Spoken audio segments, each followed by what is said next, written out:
I feel like all of you, obviously, you know, as far as the show, I feel like a lot of people from behind the scenes get their face out there on the show. You know, you're with the blogs and the podcasts and stuff like that.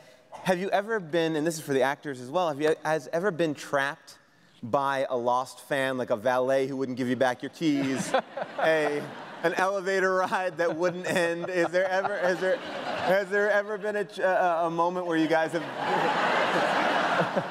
I remember in the like in the second season of the show, when it's kind of you realize there's these demarcation points when you recognize that people are actually starting to pay attention to the show. And Damon and I were walking across the Disney lot back from the commissary, and we were talking, and I kind of sensed that there was like a car behind me, and this car cruised up next to us, and it was the Disney lot fire marshal, and he rolled his window down, and he goes, "What's the smoke monster?"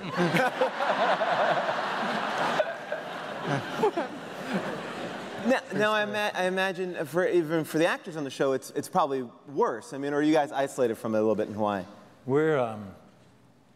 I was walking home.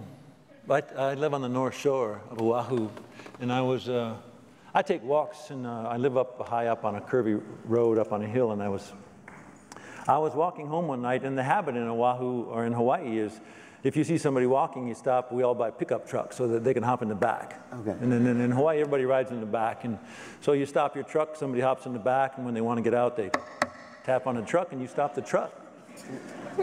So somebody pulled up. Normally I walk, but this person stopped and said, "Do you want to ride?" It was this guy by himself. And I said, "Yeah, okay, sure." So I hopped in the back of the truck.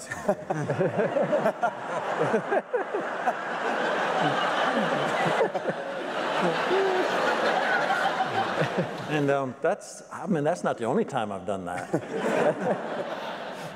But and people often hop in mine. Right. Sure. But so we went on up the hill, and we got to my crossroads, and I tapped on the truck, and the guy didn't slow down, and he rolled down his window, and he shouted back, "I'm just going to take you up and show you to my wife."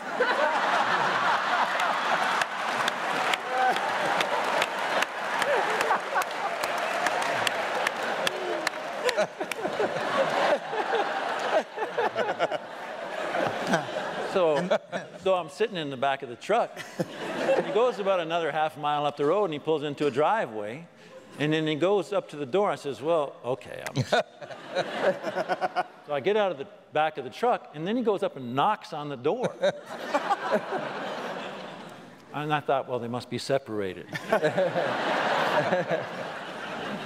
And the door cracks open about that far, and this woman looks out, and he says something like,